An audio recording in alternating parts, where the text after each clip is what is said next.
வாழ்க்கையில் நிறைய கஷ்டங்கள் இருக்கும். ஆனால் ஒரு சில இடத்துக்கு போனால் மட்டும்தான் அந்த கஷ்டங்கள் நம்ம கண் முன்னாடி தெரியாது. அந்த மாதிரி இடம்தான் நான் போன சிவனசமுத்திரா. உண்மையில் நான் இங்கேருந்து போகும்போது மனசில் நிறைய கஷ்டங்கள் இருந்துச்சு. ஆனால் உண்மையில் அங்கே நின்று பார்க்கும் அந்த அருவி கொட்டும் அழகனை பார்க்கும்போது என் மனசில் எதுவுமே இல்லை.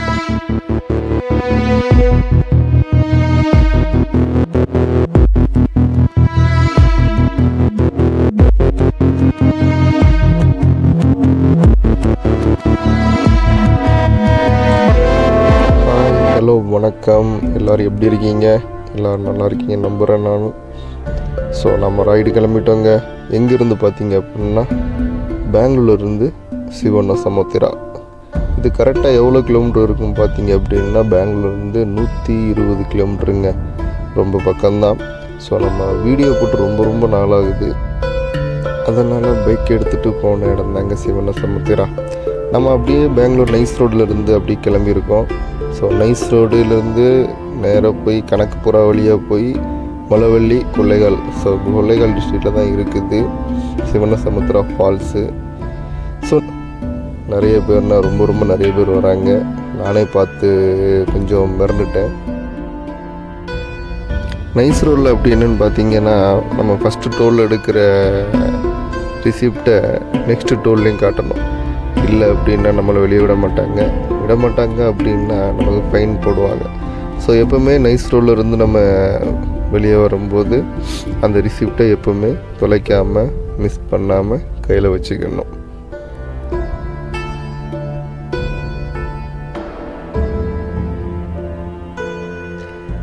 நான் ஒரு சின்ன தப்பு பண்ணிட்டேன். என்னன்னு கேட்டிங்க அப்படின்னா, கோபுரோவை மறந்து வீட்டிலேயே வச்சுட்டு வந்துட்டேன். ஸோ என்னால் பிளாக் பண்ணுறதுக்கு ரொம்ப கஷ்டமாக இருந்துச்சு. பட் இருந்தாலும் என்னுடைய மொபைல் இருந்ததுனால தப்பிச்சுக்கிட்டேன். ஸோ அந்த மொபைலை முன்னால் மவுண்ட் பண்ணி தான் நான் வீடியோவே எடுத்துக்கிட்டு இருக்கேன். ஸோ அதனால தான் இந்த வாய்ஸ் ஓவரு.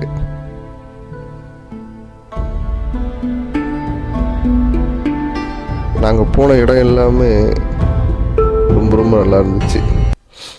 அதாவது நான் போன ரூட்டு, அந்த வழிகள் எல்லாமே ரொம்ப அருமையாக இருந்துச்சு. அது எந்த அளவுக்கு கேப்சர் பண்ணியிருக்குன்னு நீங்களே பார்த்துருக்கீங்க.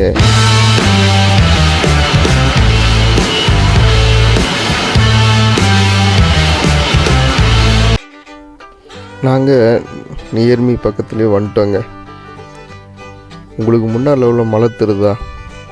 பட் இது அந்தளவுக்கு கேப்சர் பண்ணலை. ஸோ நாங்கள் நேரில் பார்க்கும்போது அவ்வளோ பிரம்மாண்டமாக இருந்துச்சு. பைக்கில் போகும்போது அதோட அழகே தனிங்க. பார்க்கும்போது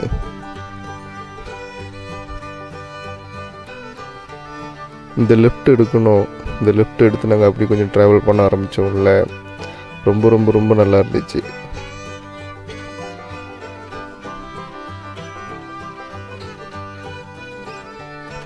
பட் டூரிஸ்டர் ரொம்ப நிறைய இருந்தாங்க. நாங்கள் போனது சண்டே. ஸோ நிறைய பேர் இருந்தாங்க டூரிஸ்டர். பட் நான் இதுக்கு முன்னாடி ஒரு வாட்டி போயிருக்கேன், நானும் என் ஃப்ரெண்ட்ஸும். ஸோ அப்போது சிவனசமுத்திரா ஃபால்ஸு முன்னாடியே பைக் நிப்பாட்டி வச்சுருந்தோம் நாங்கள். ஸோ இப்போ போகும்போது அந்த மாதிரி இல்லை. Full rules. பைக் நாங்கள் கிட்டத்தட்ட ஒரு 200 மீட்டருக்கு வெளியே தான் விட வேண்டியது இருந்துச்சு. Bike parking, car parking, but free. அவங்க எந்த சார்ஜஸுமே பண்ணலை. உள்ளே எனக்கு அந்த ஏரியாக்குள்ளே போக அதோட ஆம்பியன்ஸே வேறு மாதிரி இருந்துச்சுங்க. எனக்கு அது எப்படி சொல்கிறது அப்படின்னா, அதோடைய டோட்டல் டிஃப்ரெண்ட்டாக இருந்துச்சு.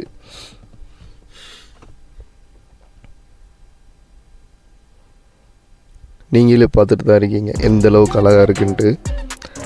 நான் இது வரைக்கும் வாய்ஸ் ஓவர் கொடுத்ததே கிடையாதுங்க. இதான் ஃபஸ்ட் டைம் நான் வாய்ஸ் ஓவர் கொடுக்குறது. ஸோ எந்த அளவுக்கு இருக்குதுன்னு எனக்கு தெரில. வாய்ஸ் ஓவர் கொடுக்குறேன்னு எனக்கு எப்படி வாய்ஸ் ஓவர் கொடுக்கணுன்னு தெரில. பட் எனக்கு முன்னால் முடிஞ்சதை நான் பண்ணிக்கிட்டு இருக்கேன்.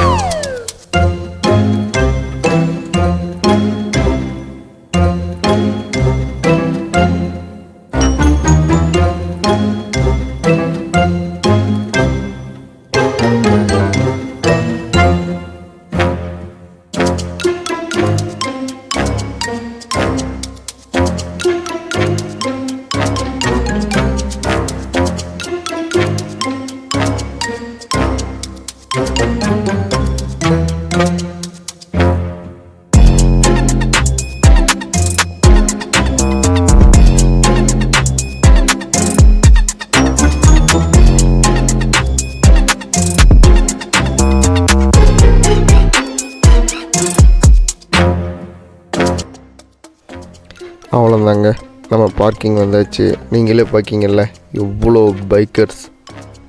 ஸோ இவ்வளோ பைக்கர்ஸு, பைக்குக்கு 2 பேர்னா நீங்கள் கனெக்ட் பண்ணி பாருங்கள் உள்ளே எவ்வளோ பேர் இருப்பாங்கன்ட்டு.